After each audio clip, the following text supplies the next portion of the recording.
તો અમરેલીથી એક મોટા સમાચાર સામે આવી રહ્યા છે કે જ્યારે એક પારિવારિક ઘરકંકાસને લઈને ભાઈએ ભાઈની હત્યા કરી છે અને આ સાથે જ અમરેલીમાં ભાઈએ ભાઈની હત્યા કરતા એસટી બસ સ્ટેન્ડ નજીક ઝૂંપડપટ્ટીમાં હત્યાની ઘટના સામે આવી છે અને મોટા ભાઈએ નાના ભાઈ પર તીક્ષ્ણ ધારદાર હથિયાર વડે હત્યા કરી નાખી છે અને મનોજ વણોદિયાનું ઘાતકી હુમલામાં મોત થઈ ચૂક્યું। સૌથી મોટા સમાચાર છે મોડી રાત્રિ બનેલી આ ઘટનાથી વિસ્તારમાં ચકચાર મચી જવા પામી છે। આરોપી નાસે તે પહેલા પોલીસે તેને ઝડપી લીધો છે।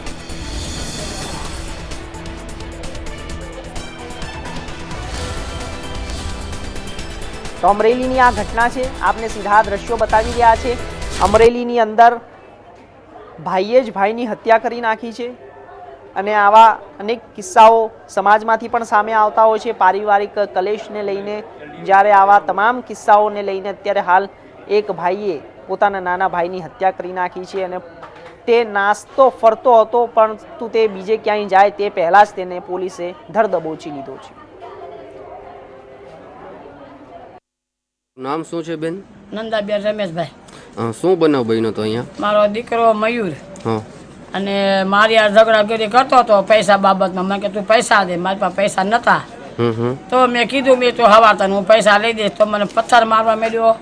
પેલા ધોકો બોલો બોલદોડાનો ધોકો માર્યો તો એક આગી ભાગી રોડ વચ્ચે ના ધોડીને પાછો ઘરમાં ગરી ગયો। ઘરમાં ગરી કાઢવીને આવું સાકું રાખ્યું નવેનું હાથમાં।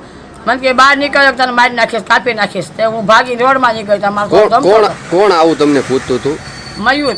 મયુર? હા। પછી ધોડીને મારો છોકરો જમતો હતો કાળિયો અમારો મનોજ ધોડી મને કે બા શું છે મીઠા માર્યા બા દેશ પૈસા તો મેં શું કીધું સાતન હવાર ઓટલે લઈ દે પૈસા હતા તું ખેલ કરીમાં ભાઈ એમ કતો એની હાથમાં ચાકવું હતું મેં ભાત બાધોમાં કતો કે તારે મારવો છે ને કે તા તો ઓલા ઢોકા મારી અને સીધો ભાગી ગયો। કોણે મારી છરી? મયુર। મયુર। અને આ મારનાર જે મરનાર છે એ કોણ છે? મારો મનોજ। બે સગા ભાઈઓ છે? બે સગા ભાઈ। મોટો ભાઈ। એમાં શું કઈ વાંધો હતો? કોઈ બબલ થઈ હતી તમારે? કઈ બાબા તો 2-3 વર્ષથી હાલે છે। ઈ પરણી ગયો પેલા, આ બિચારો કુવારો હતો તો આને 5 રૂપિયા વાપરે ને તો નથી હાલ લાગતું। મારી ભેગો હું પારેમાં ભંગાવીને દઉં ખવડાવું તેને નહોતું સારું લાગતું। એને બાયડી આ વાંઢો એને પારી મારી દેવાની રાખવાની।